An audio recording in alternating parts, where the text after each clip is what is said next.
कुछ बोल रहा है, ठीक है चलो हम भी मानते हैं, हम भी इसका खिलाफ बहुत बार बोले हैं कि पूरा टीएमसी टॉप टू बॉटम तक पूरा के पूरा करप्टेड है। लेकिन जिस दिन तक टीएमसी के साथ ये लोग था, उस दिन मई महीने का 4 तारीख तक ये टीएमसी फंड के बारे में कुछ नहीं बोला। आज आके बोल रहा है कि कहाँ का है, इसको जांच करना चाहिए। बिल्कुल जांच करना चाहिए, बहुत पहले से हम लोग बोला, लेकिन कहां से आए, किधर गया, किसका पैसा है, इसका जिम्मेदारी उनके कंधे भी जाएगा, क्योंकि वो इस दल के साथ जुड़े हुए था।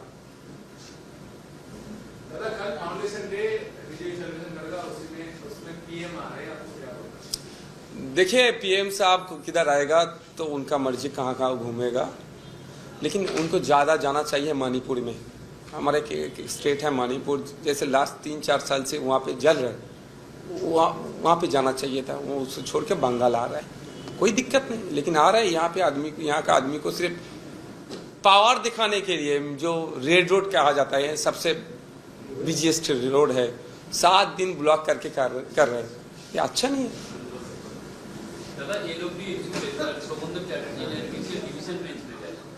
बिल्कुल राइट है, आर्टिकल 226 हम सबको राइट देते हैं। आपका कोई ट्राइब्यूनल का ऑर्डर अच्छा नहीं लग रहा है, आप जाओ, आप हायर कोर्ट में जाओ। सिंगल बेंच का ऑर्डर आपको अच्छा नहीं लगा, आप डिवीजन में जाओ, डिवीजन से आप सुप्रीम कोर्ट में जाओ, तो राइट है, वो बिल्कुल जाएगा।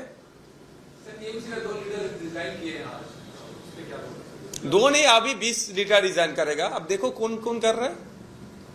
देखो जो पहले टीएमसी के साथ जुड़े हुए थे, पहले 100 रुपया उनके पास नहीं था बाइक में तेल डालने के लिए, अभी इंडोवा लेके घूम रहा है, फॉर्चूनर लेके घूम रहा है। इलीगली जितना कमाया उसको तो रखना होगा ना। तो टीएमसी छोड़ के जा रहे हैं, मतलब ये सिग्नल दे रहा है कि हम टीएमसी के साथ नहीं है, हम सेफ जोन में हैं। सेंट्रल बीजेपी क्या करेगा पता नहीं है, लेकिन जितना भी इंडोवा हो, फॉर्चूनर हो, जितना भी जमीन उन्होंने खरीद किए हैं, सब मतलब कॉमन पीपल का जो हर स्कीम का रुपया है, आदमी रेडी है, डेमोक्रेटिक वे से इनका जवाब देगा।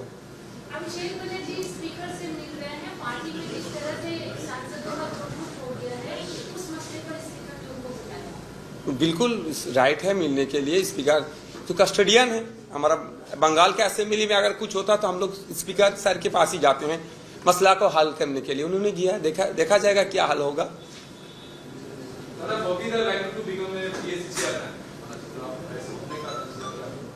अभी तक तो नहीं हुआ, पता नहीं। ফুচু ফুচকে যাই আছে না কেন, তাদের প্রত্যেকের খাতায় হিসেব হবে, চিন্তার কোনো কারণ নেই। এরা এখনও ভাবছে যে বিজেপি যেহেতু গণতন্ত্রে বিশ্বাস করে, আমরা পাল্টা মার, আমরা অফিস দখল করে নেওয়া, এগুলোতে আমরা বিশ্বাস করি না, এবং আমরা গণতন্ত্রে বিশ্বাস করি বলেই এরা এই মস্তানিটা করার সুযোগ পাচ্ছে। কিন্তু আমাদের ভদ্রতাটাকে আপনারা কিন্তু দুর্বলতা বলে ভাববেন না।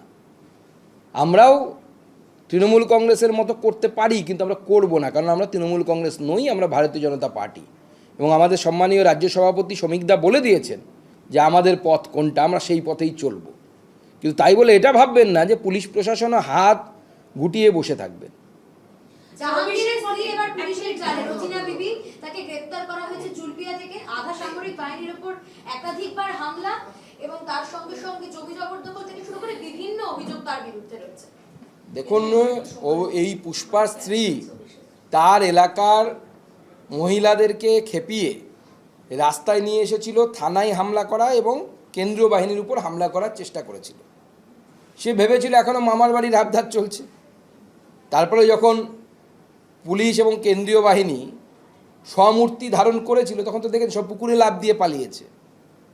দেখুন, ভদ্রভাবে থাকুন, আইন মেনে চলুন, ভারতবর্ষের নাগরিক আপনারা, ভারতবর্ষে থাকবেন। কিন্তু যদি ভাবেন যে সংখ্যা বেশি বলে বিভিন্ন জায়গায় ওখানে গিয়ে মামদোবাজি করব, ওখানে গিয়ে ভয় দেখাবো অন্য সম্প্রদায়কে, পুলিশ থানা মানব না, প্রয়োজনে জ্বালিয়ে দেব, ঝামেলা করব, বিজেপির আমলে ওসব হবে না। সব মামার বাড়ি আবদার, তোমাদের মামাও চলে গেছে, ফুপাও চলে গেছে। ভালো করে ল অ্যাবাইডিং সিটিজেন হয়ে থাকুন।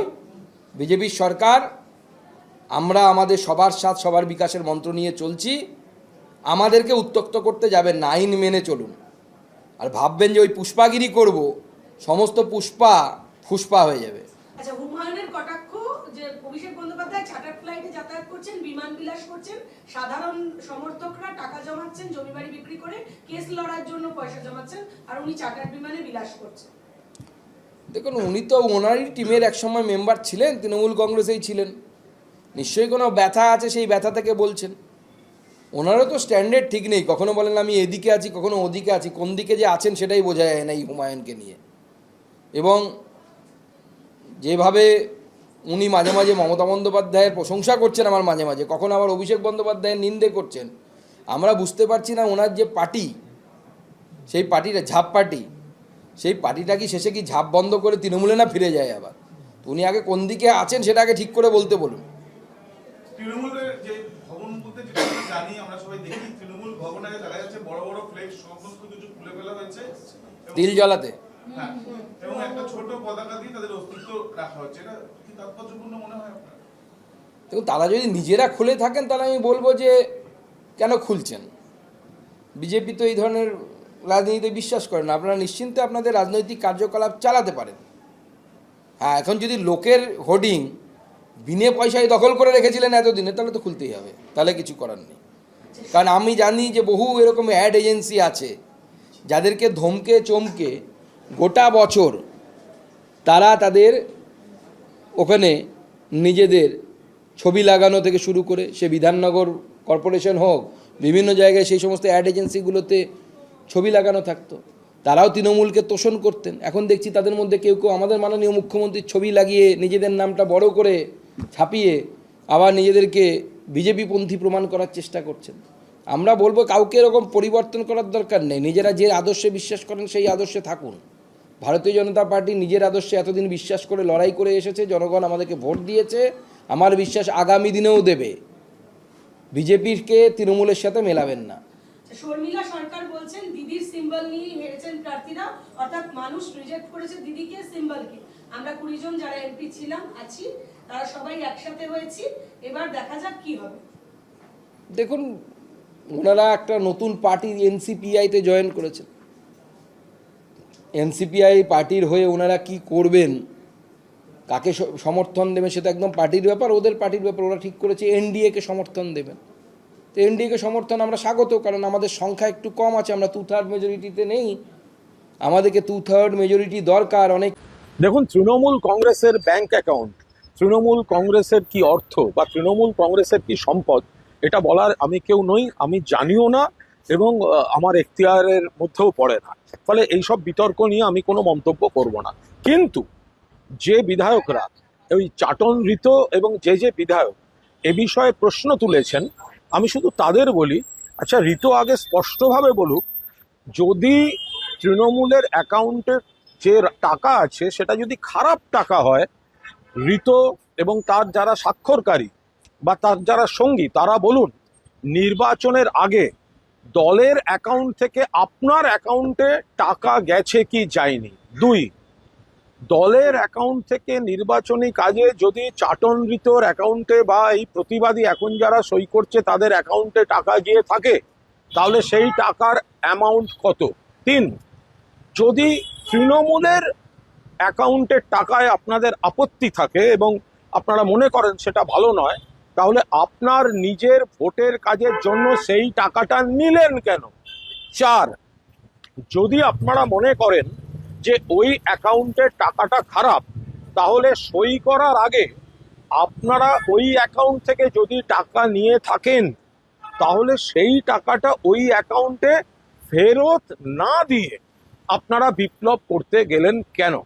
পরিষ্কার কথা, চাটন ঋত তৃণমূলের অ্যাকাউন্ট থেকে ভোটের জন্য ঋতর অ্যাকাউন্টে টাকা গেছে না যায়নি, গেলে কত টাকা গেছে, গেলে সেই টাকাও ফেরত দেয়নি কেন। আর যদি ফেরত না দিয়ে থাকে, নিজের কাজে নিজের ভোটের কাজে ব্যবহার করে থাকে, তাহলে সেই টাকা নিয়ে প্রশ্ন তোলার নৈতিক অধিকার এদের আছে, নাকি অন্য কারুর হাতে তামাক খেয়ে এই ধরনের নোংরামি করতে নেমেছে। প্রথম কথা, একটা কথায় জবাব দিক, যারা সই করেছেন তারা তৃণমূলের অ্যাকাউন্ট থেকে নিজেদের ভোটের জন্য, আপনাদের ভোটে জেতা হয়ে গেল, ওই টাকা খরচ করলেন, প্রচার করলেন, আর আজকে আপনারা সমস্ত সাধু হয়ে গিয়ে নাটক করছেন। আগে বলুন আপনারা টাকা নিয়েছেন কিনা, নিলে কেন এখনো ফেরত দেননি, আর কত টাকা নিয়েছেন।